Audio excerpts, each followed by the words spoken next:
We are live. Hey everyone.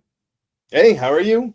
Um, it's weird because there's always this like delay from when we go live here before it actually goes live on YouTube. So I never know exactly when that's going to kick in, but it appears we're kicked in and we are actually live now. So that's awesome. And welcome to everybody who's joined us today. Yep, welcome to the Archer Cast, where we talk about our favorite archers in fiction. Today, Captain Jonathan Archer of the NX-01. No, I'm being told that is the wrong podcast. Sorry about that. So it's funny because on Blue Sky for the last few weeks, there's been a TV show from the UK called The Archers that's trending, and I always want to like, oh, let's go check. And it's not about archery at all. In fact, as far as I can tell, there's no archery whatsoever in it, which makes me sad. Oh, that is Um, sad.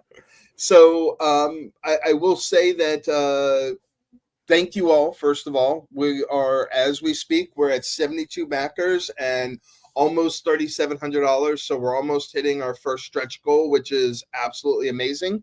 You all are awesome, Yeah. and we appreciate everybody's support.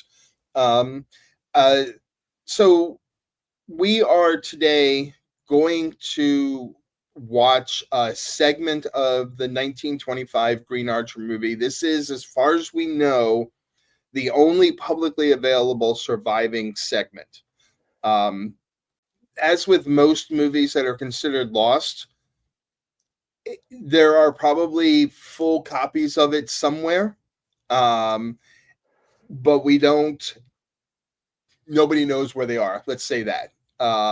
And nobody's been able to find them and make them publicly. I would love to make this available as a YouTube video for anybody to see, like just the footage without us commenting.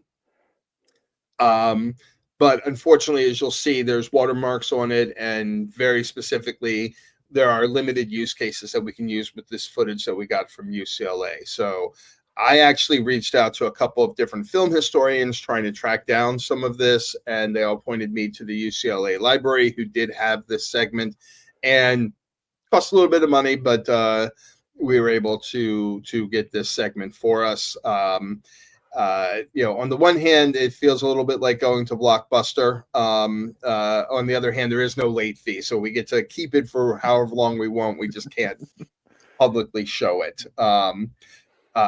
So that's pretty exciting. So there are two things that I'll warn you about ahead of time. Is um, Thank you, Meg. That's absolutely right. It is a shame that so many of these old movies have been lost to time because there's so much that we could learn from them, and there's so much cool stuff that was done. Because this is like 10 years after movies became a thing, right? And so maybe a little bit longer, but not much.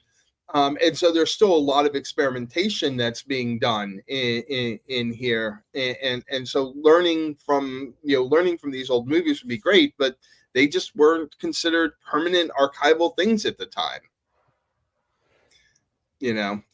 So two things to warn you about. One, there is a watermark on all of this. The second thing is this was early silent movie era, so there is no sound, which obviously you expect it to be silent, but there is no music or anything because the music track was separate. So you were given either a record or you were given sheet music, and you had an orchestra in the theater to play it. I checked with our CFO, and we didn't have the budget for an orchestra to add to this live stream. If we could get 100,000 people watching the live stream, the CFO would probably approve I believe she authorized you to play a kazoo during it, and that was the extent. Funny enough, it wasn't even a kazoo. It was an old Chiclets box. That she's like, here, I found this in the trash. You can play that.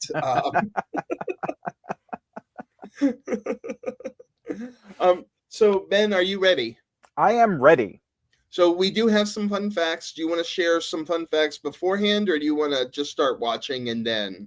Well, let's start watching, and then we'll share facts as we go on. I did want to say, you were talking about the old silent movie era, and one of the things you used to be able to do on a certain tour that my wife and I have taken several times is go to Henson Studios in Burbank, California, which used to be Chaplin Studios. So they had like the old film vault there. So it was really neat to see that piece of like kind of film history. And the Kermit the Frog over the entrance is dressed like Charlie Chaplin. So it was really, really neat. Yeah, that's amazing, and hopefully hopefully others will get the chance to do that, because going to see those old studios is always fun, and seeing kind of the stuff that is still there and has managed to survive. Yeah. All right, let's watch part of the 1925 Green Archer movie. This is just one of the. So this was released as a serial. And this is just one of the serials. So this is not so this is not the beginning or the end. It's just somewhere in the middle. And one thing that I think that this was supposed to be set in Canada. Hey Chris, good to see you. Chris is our documentary director who is working on putting all of this information together, and he's been doing an amazing job. I've seen some early cuts, and they are incredible. So great to have you here, Chris. Really, really happy you're here. But if you look at some of the police uniforms, they look like old Mountie uniforms. So I do think that this was supposed to be set in Canada, which is fine, because the 1940 movie, they moved Guard Castle to Chicago. So why not Canada? All right, let's we've fooled around enough. Let's start watching the movie. All right.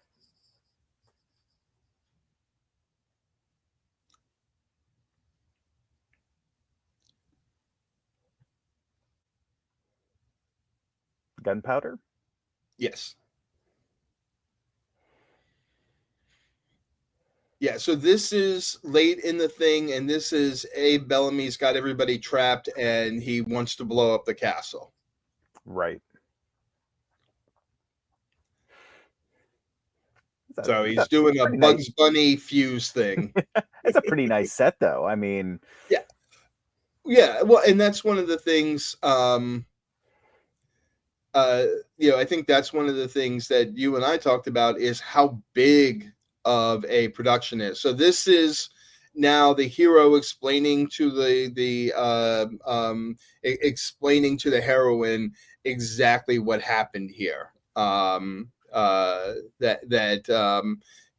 His mother married Abe Bellamy's brother, and he became insane with jealousy.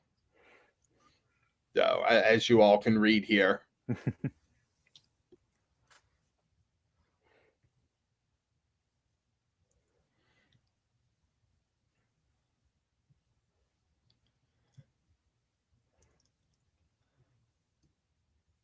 Oh yeah, Mountie uniforms. Yeah, I mean that's what it looks like. Maybe they're not, but yeah, it could also be like World War I era Expeditionary Force like uniforms type stuff. Yeah.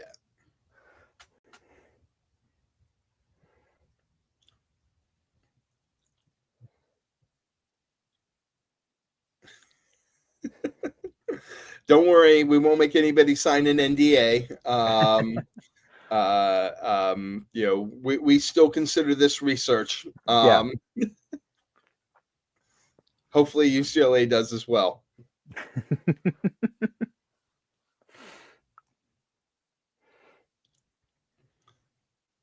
But yeah, so this was, I mean, Ben and I went through some of the early press releases, and this was a big production. Like this was for its time, this was a really big deal, and they invested a lot in sets, and of course they reuse sets because it's Hollywood. but there was still a lot that was there because you needed a whole castle. Yeah. Yeah, I was reading that press release, but man, that like it sounded like it was a huge deal. They got they got some apparently impressive industry talent involved. Yeah, so Ben and I were talking about this beforehand, that the archery training was all done by and Meg, you're absolutely right. I mean, the fact that this is a real castle that they did this in is pretty amazing, and so those turrets are impressive. But they got the guy that trained Douglas Fairbanks for the 1922, I believe, Yeah. Robin Hood movie. Robin Hood movie. So that's Earl B. Powell. It is kind of cool, and the just all of the effort that went into trying to make this as realistic as possible. This was supposed to be a huge deal. And Chris, you're absolutely right. I mean, so few people who are living today, because it's 100-year-old movie, will have seen any part of this. So it is, I mean, that's why it's important for us, and what you're doing with the documentary, why it's so important for us to try and convey this to people, convey how important this was to everybody and how big of a deal it was. And there's our archer. Yeah.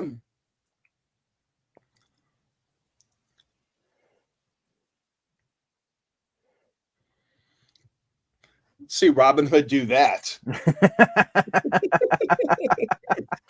I mean, yes, Robin Hood can shoot an arrow into another arrow, but can he stop a TNT attack by disabling it with an arrow?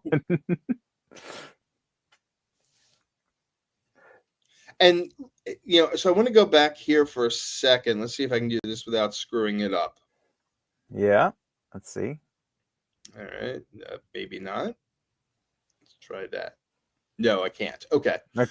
Hopefully we'll get back to it. I'll pause. But I like the way they switch when it's dark to light like this. You get almost that greenish tint. Mm-hmm. And so when you see the Green Archer in that, he almost looks green, even though this is a black and white or sepia toned movie.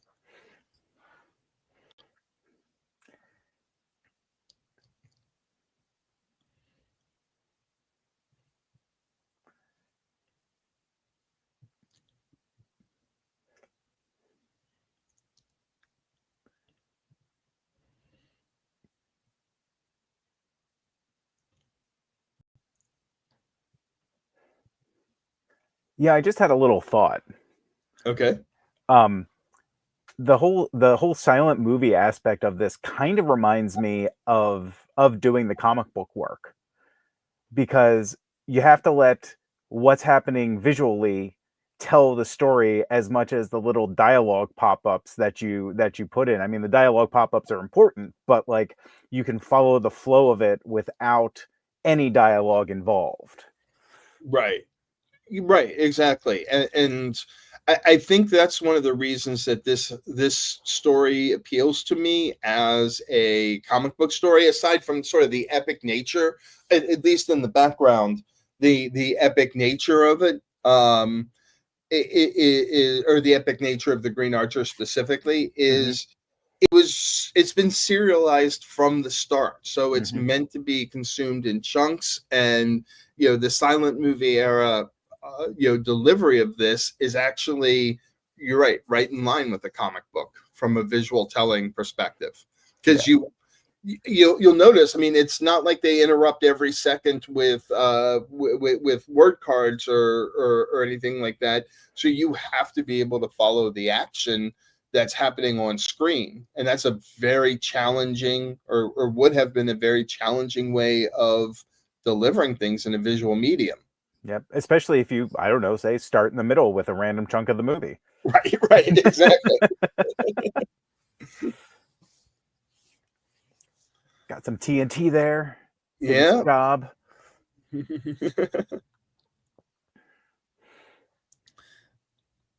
I guess if you blow up the castle, even in the turrets, they're going to figure out that something's going on.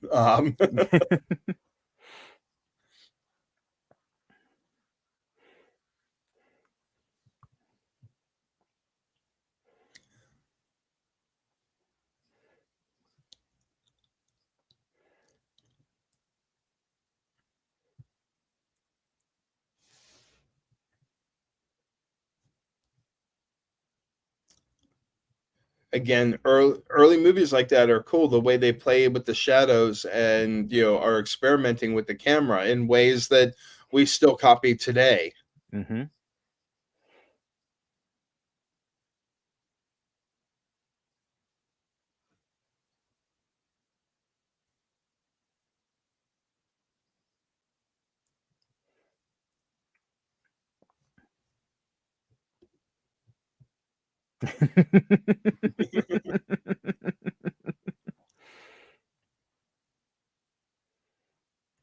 Oh, the big reveal! Here it Mm-hmm. comes.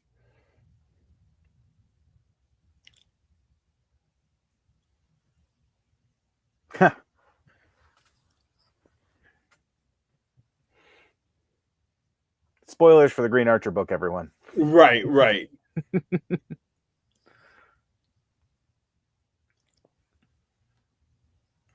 Wow, I guess arrow beats shotgun. Doesn't pull any punches, does he? No. No boxing glove arrows for the Green Archer. Right, right. Yeah.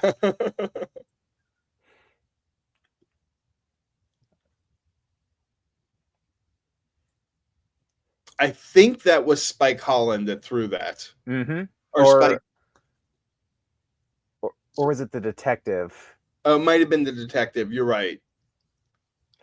And yeah, I mean that, like, I love that the Green Archer outfit that they have in this movie. Like, I've seen some more stills of it. They did a really nice job with that costume. The mask was pretty cool too, from what I could see. Like Yeah. that looked really neat. At some point we are going to have to go back and do an adaptation of this movie in the comic book, like the 1951 comic book that I can't get my hands on. But I would love to do an adaptation of the actual book instead of just our story.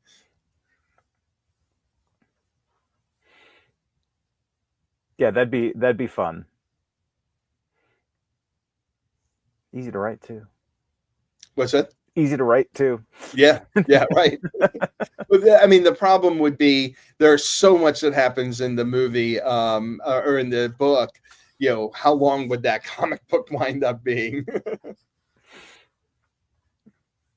I mean, Mark is relatively affordable for his page rate, but that's still a long comic book. I have to serialize it. Yeah.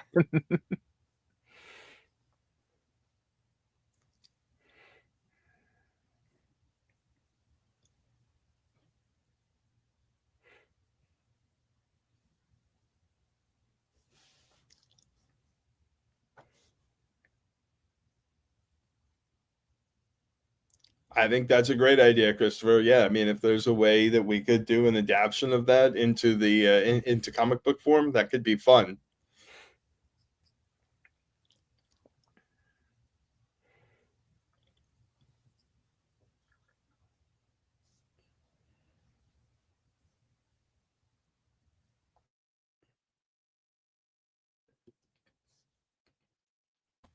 Sorry, had to sneeze.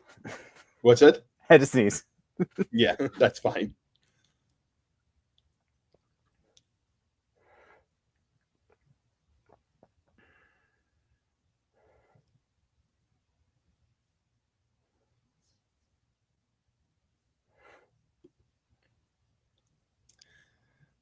I don't know that we have Hollywood budget money, but yeah, I mean, absolutely, I'd love to see another remake of the Green Archer movie and kind of bring that out. I think that would be really cool. But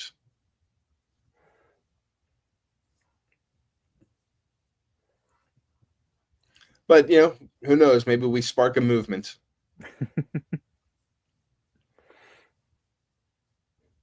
Someone's going to say, wait, this isn't public domain?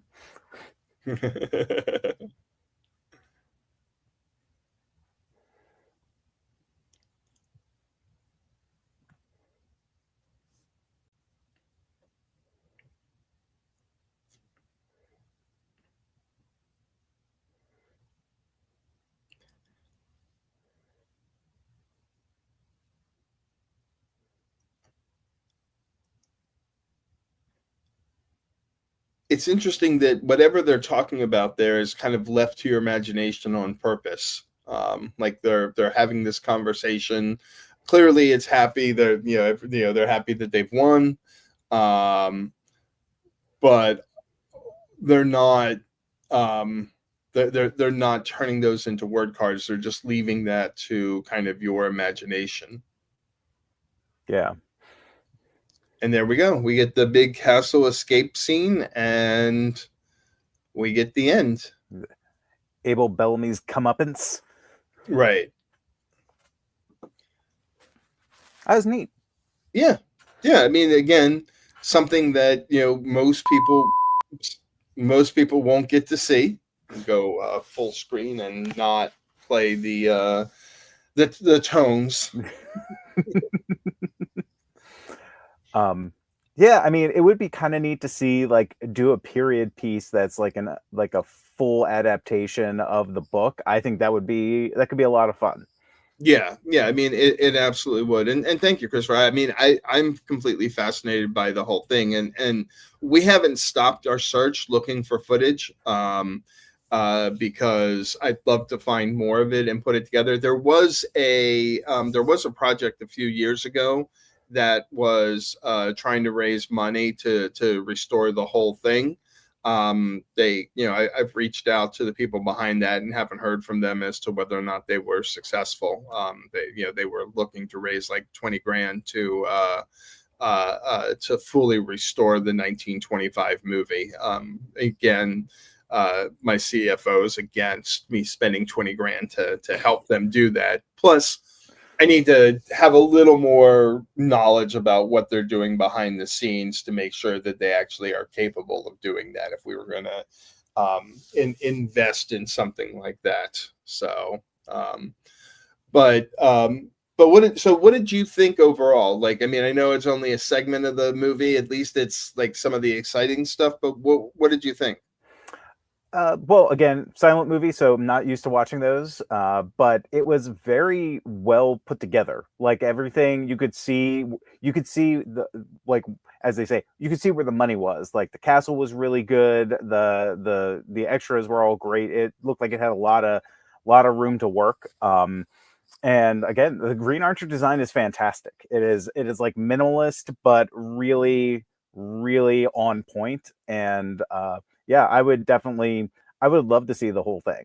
Yeah. And again, going through all of the things that they had to kind of come up with to make something like that work. And the only thing that's kind of a bummer is, even though this was a serial, it was before kind of the height of the serial era. So they didn't have all of the cliffhangers and this guy goes off the cliff, but then he starts the next one in the he starts the next one, he jumped out of the car or whatever. They didn't have a lot of that. And I would have loved to see the jump from one serial to the next to see what that looks like as they kind of break it apart. Because I do think that would have been fascinating. Yeah, definitely. Like how cliffhangery do they get? Right, exactly. And I think it's more that they're filmed. I think that it's more they're filmed with almost, again, going back to the comics analogy, right? You're supposed to end the bottom of every page of comics with a bit of a cliffhanger, like, get people to want to turn the page. It's more that than an actual cliffhanger. Right. It's the same thing with novels. When you're reading a novel, like the end of every chapter is supposed to make you want to turn to the next and find out what happens in the next chapter. Right, exactly. And yeah, and Chris, I mean, I'm glad to hear that you've got plenty to work with, because that makes me happy, and I cannot wait in January to show this documentary to the world, because you've really done a great job with that. And I mean, even though again it's considered lost, we've been able to find so many bits and pieces about the movie, and these sort of early um um uh a lot of these early magazines and newspapers and so on, they've managed to save those clippings. And I think that's the difference. Early Hollywood thought it was ephemeral, like, okay, this movie's done, we're done with it, and so we move on to the next thing. Whereas by then print had been long established, so newspapers saved copies of their newspapers, magazines saved copies of their magazines, and so on. So even what we lack in footage, we can at least find out about the movie from archived news sources. So, and I believe early film stock was very volatile, subject to decay and things like that. So even even if a copy had been intact somewhere, it may have degraded to the point where it was not usable. Right, and I mean, and that's one of the things that the American AMC, the American movie, is AMC's the American Movie Channel. Is that what that stands American for? Movie Classics. Classics, Yeah. And Turner Classic Movies have both done a good job is investing heavily in film preservation. Mm-hmm. I think you and I have talked about this before, but if we ever have a Kickstarter that, aside from this one where we're going to raise 4.8 million and buy a castle, obviously, if we ever have another Kickstarter where like for some reason we raise $2 million, but I guess if we raise 4 million off one, raising 2 million off the next one,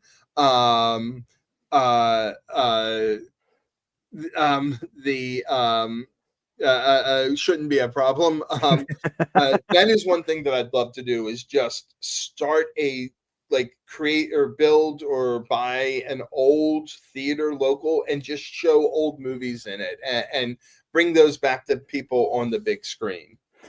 So it's funny because we were actually just at if you'll pardon the digression, we were just at a small venue in Bethany Beach. It's the Dickens Dinner Theater or something like that. It's right off of 26. And what they have is they have a small restaurant with a bar, and then there's a very small theater inside, like 40 people tops, and they do like magic shows, comedians, and they even show movies in there as part of community events. And we were both, my wife and I were both commenting, it's like, this is a fantastic venue. Like, we've got a theater in our town that's just like decaying right in front of everyone's eyes, and no one wants to do anything with it. So we're like, they should do that with our theater. Well, there you go. All right. So now we have hopefully for the Kickstarter in January for the Press Guardian, we'll raise $2 million, and I will give that money to you to restore it. No, you can't do that. If it's the Press Guardian Kickstarter, you have to raise $2 million to start your own newspaper. You have to keep it on theme. Oh no! What? Oh no! Yes, print newspapers are also a dying problem, and but that's one that I don't think I can tackle. Whereas I'm happy to, if I own the theater outright and I only have to make enough money to cover property taxes, I will happily lose money showing old movies. Again, our CFO won't be very happy about that. Well, here's the thing. Did you see the news about Jaws? What about it? So the re-release for Jaws this summer, it was the top movie in the theater for that weekend. It was beating everything else out. So old movies still doing it. Yeah. So right. I mean, Jaws. I went to see Jaws on IMAX actually, and it was gorgeous and beautiful. And it was actually the first time I'd seen Jaws in the theater, because I'm old, but I'm not see Jaws in the theater originally old. And Chris, who is seeing Jaws in the original theater old. No. That's on video. What are you doing? She doesn't watch YouTube. I'm fine. None of you watching will report this, right? But she also hadn't seen it in the original theater, so it was an amazing experience. And I got a buoy. My drink came in a buoy, Nice. which is awesome. But yeah, I think it made $10 million on over, because it was over Labor Day weekend, Yeah. which is incredible and good for them. But Jaws also is, like a lot of those early movies, just a masterpiece. It's funny. There's that connection. Orson Welles made Citizen Kane when he was 25, and Steven Spielberg made Jaws when he was 27. So it's like, how you think, how do you top those two movies when you're a director and you make movies that these like masterpieces that well, and you never know what's going to hit, right? So. Right, yeah.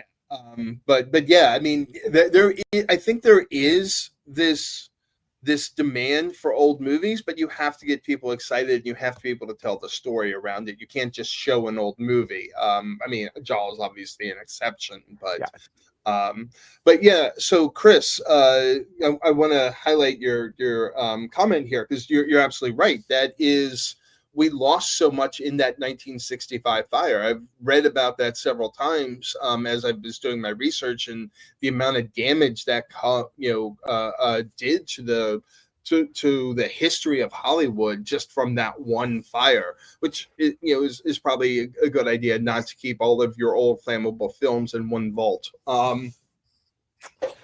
Yeah. He says as he looks at his stacks of books off camera. At least if your books burn up, you could go buy other books. Hopefully, there are a few that are probably out of print now. But you could go buy them at some point.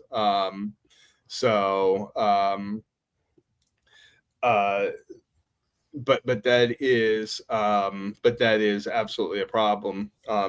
I think there's that more interest than ever before in that, the DVD and Blu-ray collecting again, because too many people are tired of, I bought this movie on Amazon Prime, or I bought this movie on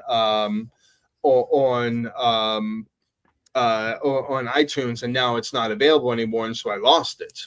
Yeah, or if the distributors of said movies on the digital process decide they need to change something in it, and you don't want to see it changed. They were. Well, not specifically George Lucas, but there was some brouhaha recently where they modified the streaming version of Splash to cover up Daryl Hannah's backside, and and everyone was like, okay, but why? Well, I mean, I know why, but and so there's been a big pushback toward physical media, and like I do the same thing with books. Like if I love a book, I'll buy a digital copy so that I can enlarge the print, and then I'll buy a physical copy so they can never take it away from me, and then maybe an audio copy. So it's the same thing with Blu-rays and DVDs. Like I have no problem buying a digital version on the cheap, but if I really like it, I'll also buy a physical copy. I just got Stargate SG-1 on Blu-ray, even though I'm watching it on Amazon Prime. Also, the music and sound is better on physical media. Yeah. It's funny. There's a company that's on, and I'm blanking on the name, but there's a company that's doing film restoration, and they're on Kickstarter and Indiegogo, and I've backed a few of their projects because they're bringing back kind of these old movies, and they're yes, you can get a digital version, but I get the Blu-ray version every time, and I enjoy sitting that and watching it, and sometimes it's really hard. So Ben and I have been prepping to do a Saint comic book next year, the Saint comic book, I should say, not a random Catholic saint. I mean, we could. They're all public domain, so right. Yeah, the Catholic saints. Joan of Arc would be a fascinating story. Is she a saint? Yeah. Okay. Yeah. Because I'm sure at the time of her burning at the stake, they wouldn't have considered making her a saint. But pretty sure she's a saint. Yeah. Right. But the the first Saint book, which is now in the public domain, which is Meet the Tiger. They made a movie of, and that movie is only available on physical medium. So watching that movie to get some cues for visualization has been fascinating. And also seeing the limits of what you could do with cheap, cheap movies made of the Saint, because like a big thing in the novel is the pillbox where the Saint lived, and of course that means that Ben and I have gone, or at least I, and then Ben has been along for the ride, have gone down a rabbit hole of these pillboxes all over the UK and where they were, and so on. But that plays a big part in the opening scene, and that's nowhere in the movie because making a pillbox would be expensive for a set, or filming in one would be expensive, and probably difficult in terms of camera angles and stuff like that, especially at the time. So right, exactly, yeah, right, because there's no big windows or anything like that, which is why it's a perfect home for the Saint, but not so great for trying to get a camera in there and make it work. So having access to the physical media is really important. I mean, I haven't gone to the point of buying a VCR yet, but it's not out of the realm of possibility. I mean, if I want to watch the original Star Wars without the additions to it, I think you have to go VHS. No. Okay. So the 2000, I've actually looked at this. So the 2003 DVD release of Star Wars had an original unaltered copy, like it was like the disc set, an original original unaltered copy as a bonus feature, I think. Oh, okay. And I think actually, ironically for you, because you're the only person I know who had a Laserdisc player, I think the Laserdisc version, I think it was the Laserdisc version of it. So it was. It kills me that I got rid of my Laserdisc player and all my Laserdiscs, because now they're actually worth some money, especially the Star Wars ones, because of course I had Star Wars on Laserdisc. Of course you did. That's the first thing you buy, right? Right. I mean, yeah, it was literally the first Laserdisc I bought was I bought the Laserdisc and then I went and found Star Wars. Yep. Yep. That's like anytime there's a new medium that drops, I go, first thing I do, Lord of the Rings trilogy, Star Wars trilogy. Boom. Yeah, nice.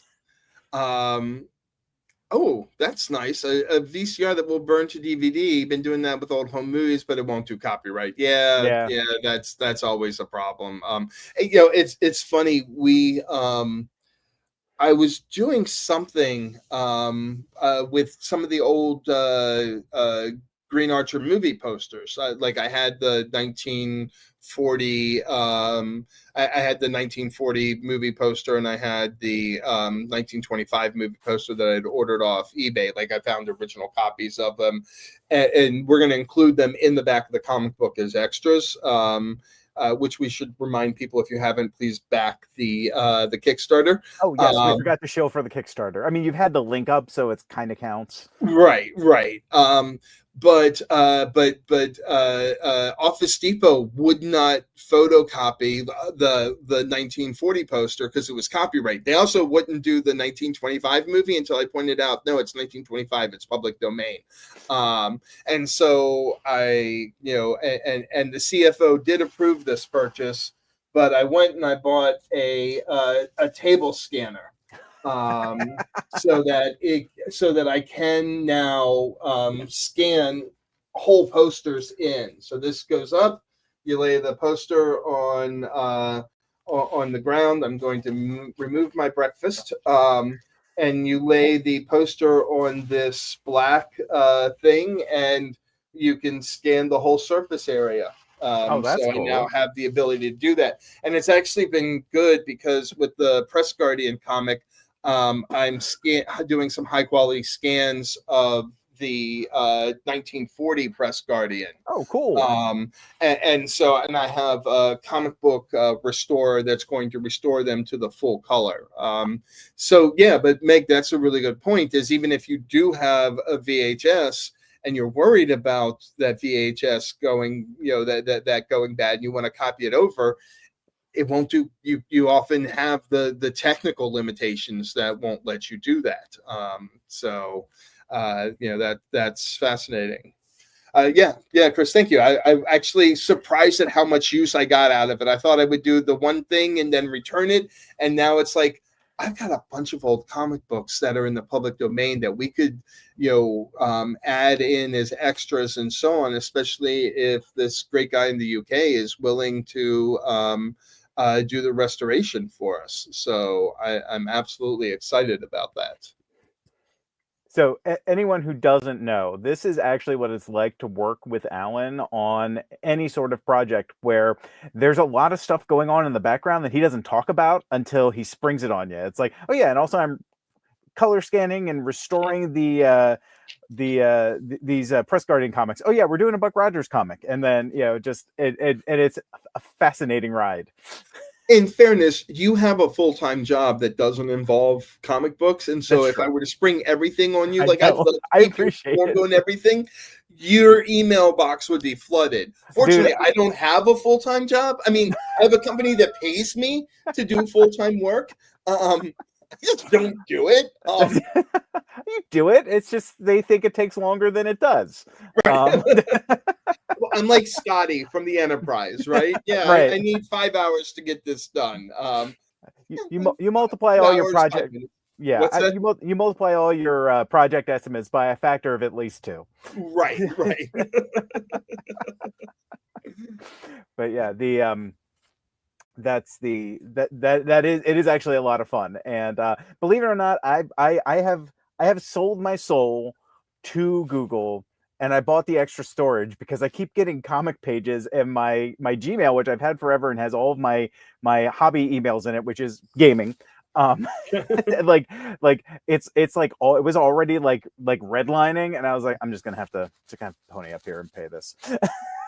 Yeah. I mean, I've had to do that too, both for my personal Gmail now, and because I started off doing everything out of my personal Gmail and then switched over because we use Gmail as I don't use Gmail for my mail. That's all done on Proton Mail because I just like the security of Proton Mail.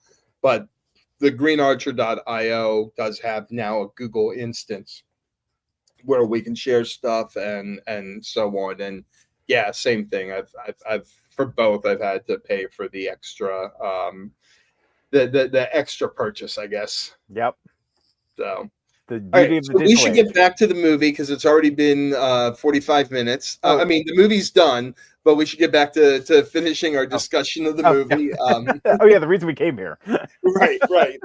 I mean, and I appreciate Greg or Chris and Meg. You guys are awesome, and I appreciate you all kind of sending us down these rabbit holes.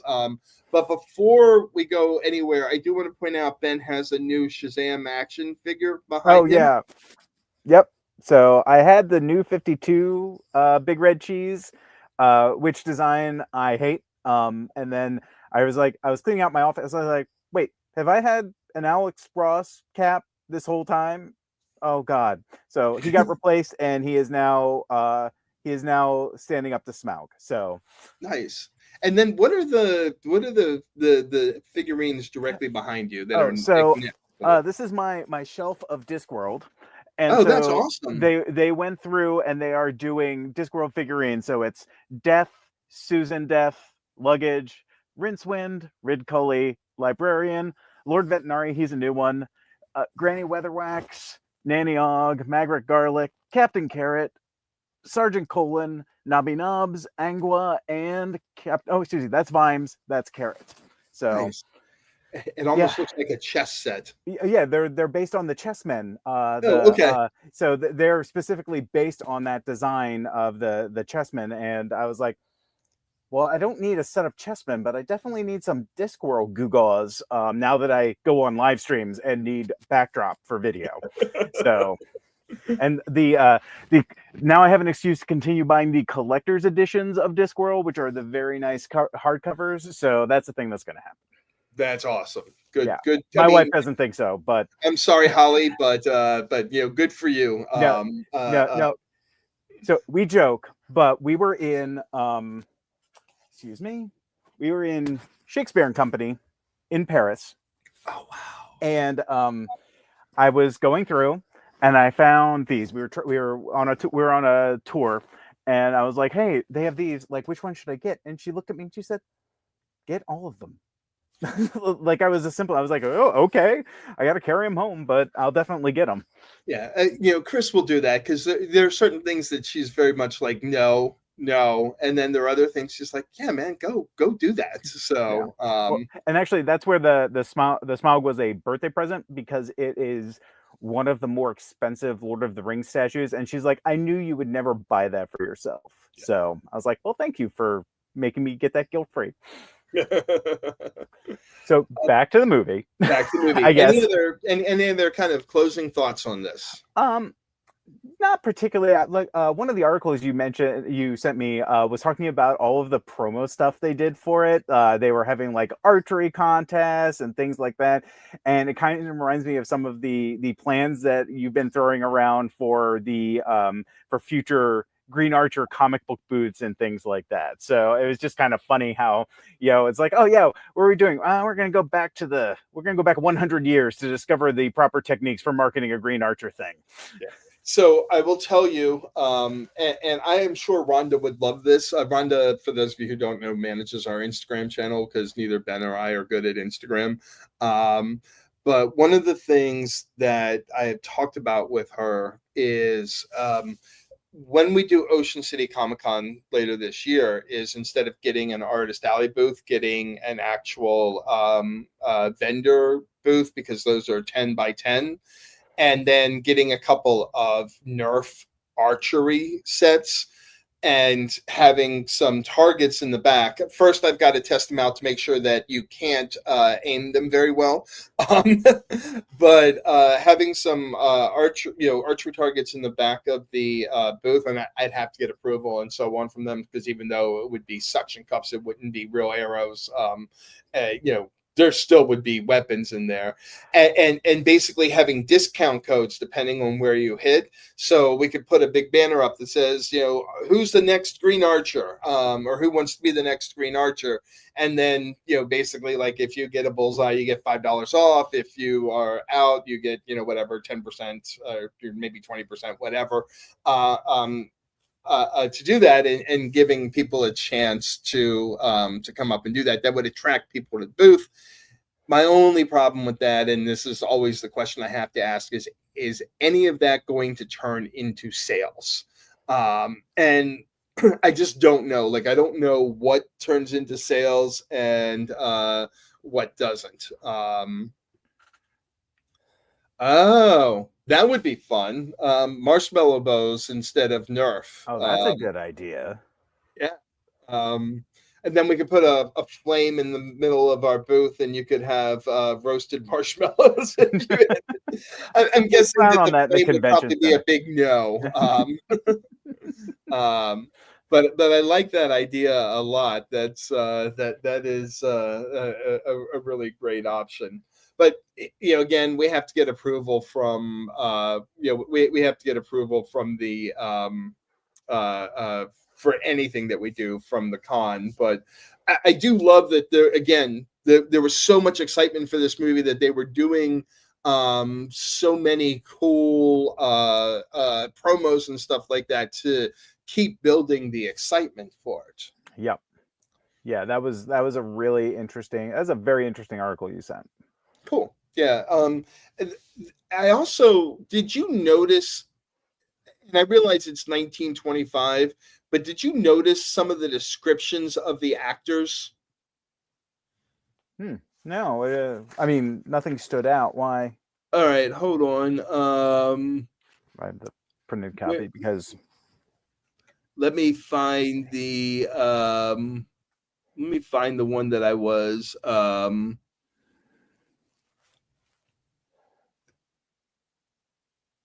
Blah blah blah. Walter, the way they described one of the villains. Frank Lactine, polite villain of many serials, again joins the Path ranks, and Wally Octel, who provided the comic relief on Playball, continues before the path camera. So I like the fact that he was called a polite villain, and I'm not sure what that means.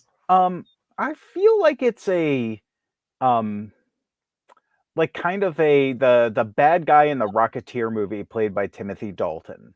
I imagine it's something like that, where it's a very like genteel, kind of well-mannered but still dastardly villain.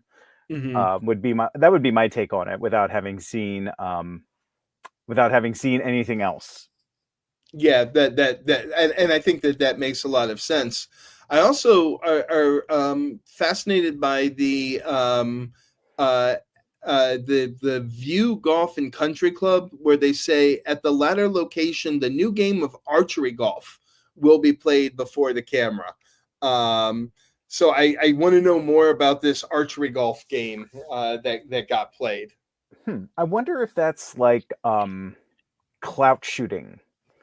So when you do you know clout shooting? Yeah. Okay, yeah. So it's like I do, but explain it to. Yeah.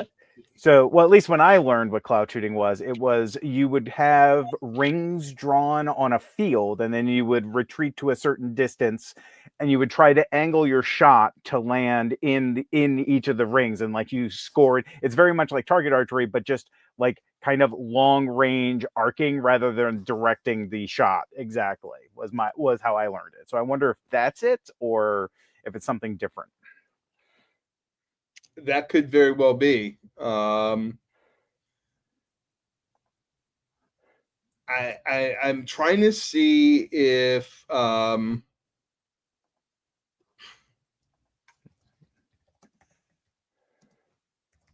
this is fascinating. A remarkable match took place this summer at the Porcelon Golf Links in Donegal between the golfers and an archer. The latter, Major Cadman, who is the Northern England archery champion, had issued a challenge earlier in the year that he could beat good golfers around a decent links course. The three golfers played as usual, with the best score of the three counting against Major Cadman's score. The archer holed out by shooting at a circular white paper disc set on the green and equidistant from the tee.